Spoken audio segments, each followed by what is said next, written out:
तो आज हम लोग पढ़ेंगे ब्राह्मण साम्राज्य। ठीक है, ब्राह्मण साम्राज्य। पुष्यमित्र शुंग ने शुंग वंश की नींव डाली थी।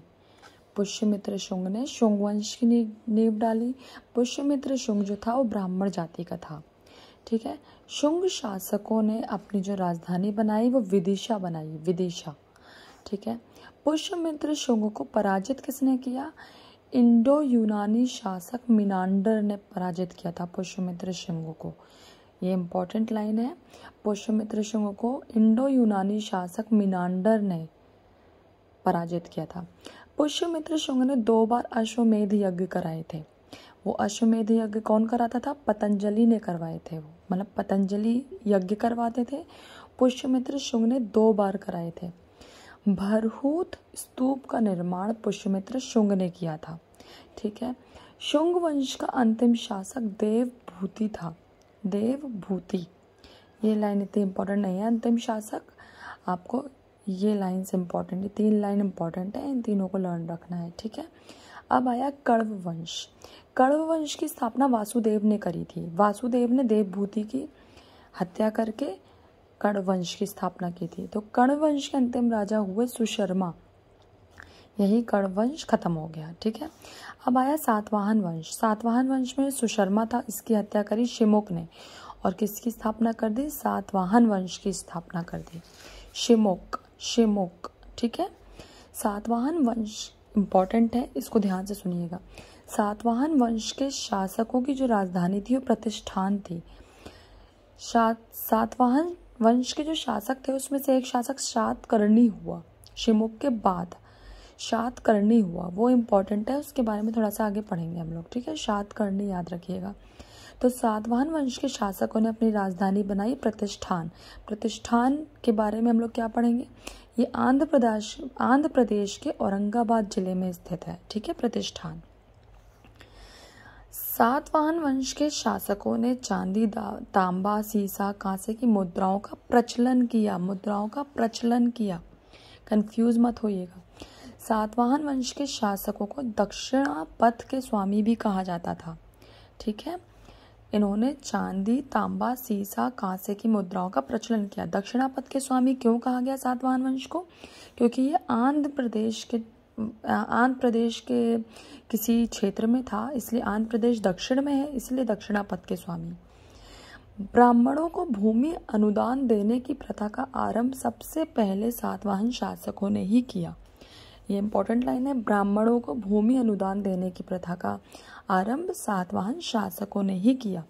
सातवाहन की महत्वपूर्ण स्थापत्य कृतियों में अजंता व एलोरा की गुफा, अमरावती कला का विकास, ये स्थापत्य में आता है इसके। ठीक है, इन्होंने जो स्थापनाएं की। सातवाहन राज्य ने उत्तर और दक्षिण भारत के बीच सेतु का काम किया। किसने? सातवाहन राज्य ने उत्तर और दक्षिण भारत के बीच सेतु का काम किया। ठीक है, अब आता है हमारा भारत के यवन राज्य। ये भी इंपॉर्टेंट है चैप्टर। भारत पर आक्रमण करने वाले विदेशी आक्रमणकारियों का क्रम, कभी कभी ऑप्शन में पूछ लेते हैं क्रम क्या है। सबसे पहले हिंद यूनानियों ने भारत पर आक्रमण किया।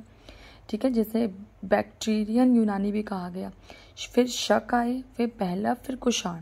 तो अभी हम हिंद यूनानी का पढ़ेंगे। ठीक है, बैक्टीरिया के विद्रोह का नेतृत्व किया डियोडोटस प्रथम ने। किसने किया था?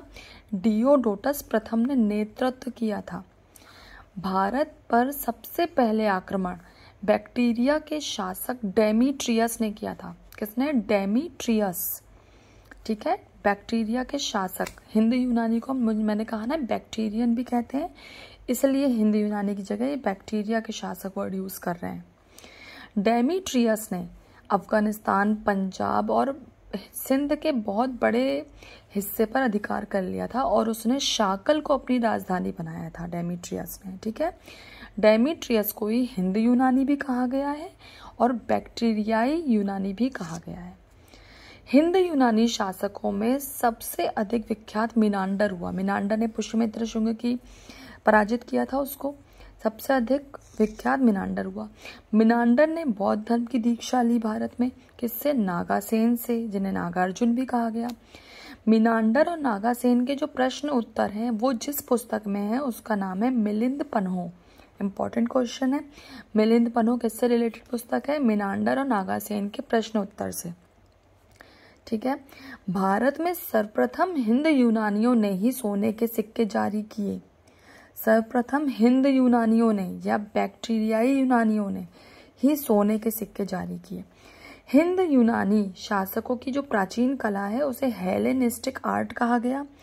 इसका जो उदाहरण है वो भारत में गांधार कला में दिखता है। ठीक है। हिंद यूनानी शासकों की प्राचीन कला हेलेनिस्टिक आर्ट कहा गया। ये हमारे यहाँ गांधार कला इसका उदाहरण है। तो ये हो गया। आप स्क्रीनशॉट ले लो, आप अपने नोट्स बनाने में आपको थोड़ा सा इजी होगा। ठीक है। आप अपने नोट्स ज़रूर बनाओ। Thank you.